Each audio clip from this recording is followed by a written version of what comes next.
So yes, as some of you may know, I'm unfaithful. I flirt with many, and I can't seem to just stick with one. I'm talking about rackets, of course, and here I am on the edge of the racket jungle once again, about to enter the thick foliage and most likely get lost. Spoiled for choice we are as consumers with innumerable options on the racket market. And here I go again, trying some more out. I settled on the FX 500 Tour by Dunlop for the last almost 2 years, but Longshanks has copied my setup, upper right-hand corner for that video, and it's got me rethinking what I should be swinging.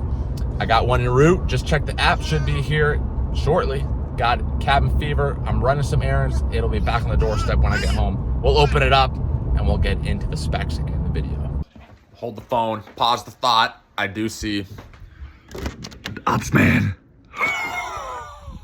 Oh, vamos! Delirium, let's go. All right, box cutter in hand, box coming open. Time to reveal, no longer I'll hold you. Oops, in suspense. I think you already knew it was coming. It's a one-hander's power dream. None other than the Head Boom Pro.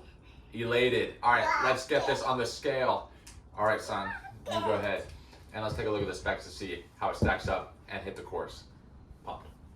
So there it is, bare bones, static weight, sitting at 311. That's 1 gram in excess of the 310 it's supposed to be. Not too bad, I'll take it. And then here's my jerry rig setup for the balance point, homemade, but I think it does work out. 31 centimeters, about 10 points head light. Here I am stringing it up with my go-to Grapple Snake Alpha, 55 pounds, a soft poly. And let me get into 3 reasons why I was initially drawn to the Head Boom, and then 1 additional reason, more nebulous, more bogus, more fluff, but I will bring it to light again why I was drawn to this boom. Number 1, I'm looking for a constant thin beam. And, oh, by the way, here you go. Look at that, 334 for you tennis heads, racket nerds, out the door with strings and over grip. But yeah, as I was mentioning, I'm looking for a constant beam. The FX, it fluctuated in the beam width between the hoop and the ears and the throat of the racket. And I'm looking for a box beam. I've heard great stuff about the Pro Staff, something about that classic, traditional, timeless box beam has me curious to try it. I'm looking to play a little bit of, you know, classy game with some slices and some volleys, but also want to, you know, leverage my quote-unquote next-gen ferocious forehand and have a little bit of the best of both worlds. With I do have the one-hander after all, and something about, you know, a constant control box beam is magic for the one-hander, so they say. Looking to stick around 305, 315 unstrung. Of course, this is in the sweet spot at 310, and then out the door, as you saw, 334, which is what I'm looking for, somewhere between 330 and 340 out the door, and of course that is smack dab in the middle, so that checks that box. And then looking to stay in the 97 square inch, 98 square inch realm. Something about 100s just feels wrong for a one-hander, just uncontrollable. And that's a total overgeneralization. I understand that there's plenty of 100 square inch heads that bring a bunch of power, but controlled power. But for me, there's just this aura about sticking to that 97, 98 range that makes it feel like you're more advanced. Total malarkey, believe me, I get it. But I would be lying if I didn't say that my mind operated like that. And here I am again trying to master that slice, that classy shot, baby. On the backhand side, trying to be like Dimitrov with the slices and some feel, some touch, some soft hands, but also on the forehand trying to obliterate balls like I did there. It's in the name with the boom. It's a 98, like I was talking about, which is what I want to stick with. But it's a powerful 98 with a wider hoop up top that's gonna unleash a bunch of power. So how did I like it compared to the FX? Well, I'll talk about my likes and dislikes, but first let me talk about what I immediately noticed. Same string, same tension, but my goodness, the feel was totally different. The intangible is night and day, and it just felt so muted disconnected from the ball. It felt like a 2x4 even with those soft polys. Another major difference, the grip shape, my goodness, between brands, never has it been so stark as between you know, this head that I'm trying and this Dunlop. Look at how pronounced the bevels are compared to the head. Did not like it one iota, so I did jump to a leather grip to make those bevels more pronounced, but it comes at the expense of weight, and now that puts me into slightly uncomfortable territory at 342.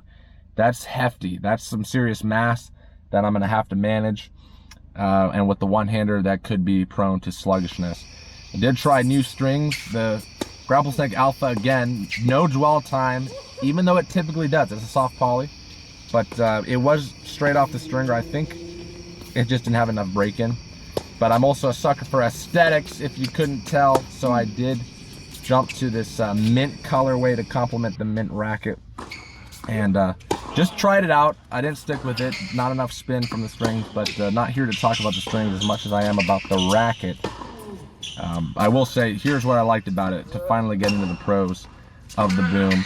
Unbelievable stability. Unbelievable. You know, on the defense, stretching for balls, slicing on the backhand side, plenty of depth. I was just in shock at how far the ball would go and get me out of jail more times than I care to admit, because of course when I'm playing defense and off balance, again, it rescued me. Here's the third setup I tried, Grapple Snake in the mains at 55 with some gamma, trying to bring best of both worlds. Tried and true Grapple Snake with the mint offering from gamma in this, you know, two polys, but still a hybrid because they're different. One's shaped, one's round, and at slightly different tensions, 55 and 53 respectively. And this seemed to be a nice sweet spot for me.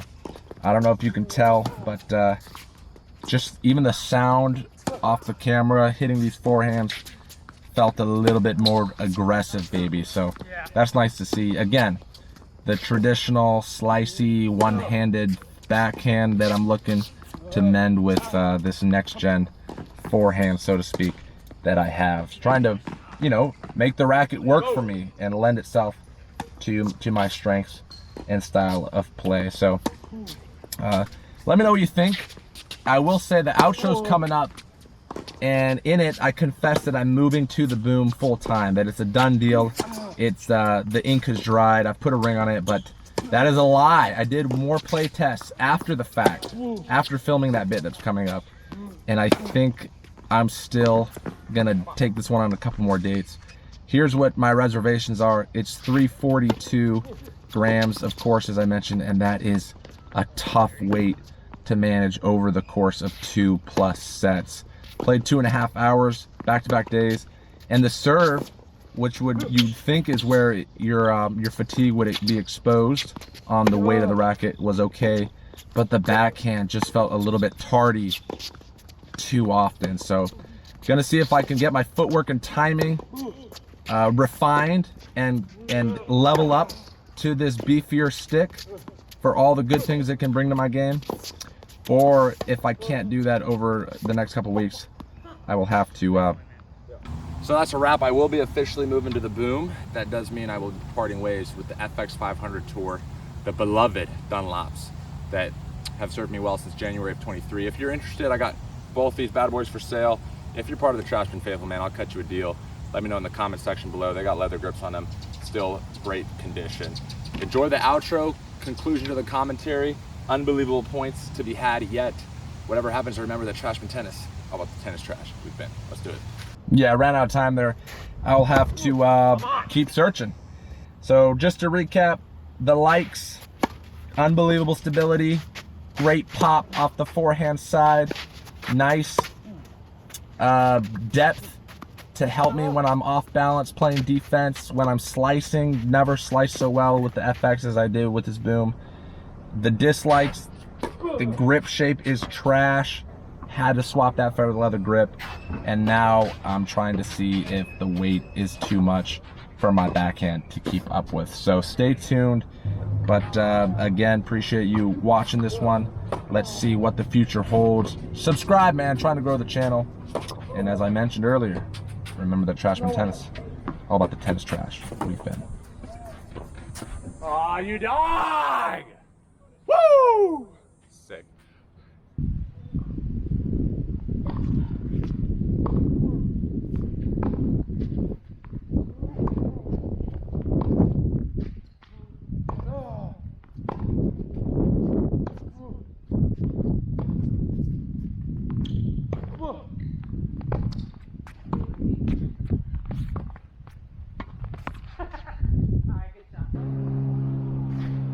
Oh my God, good serve.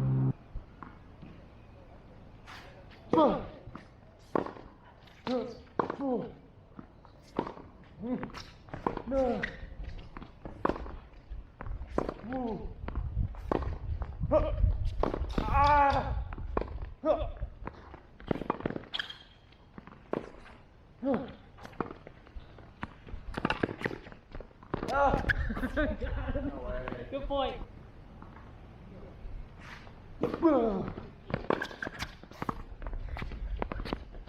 Vamos!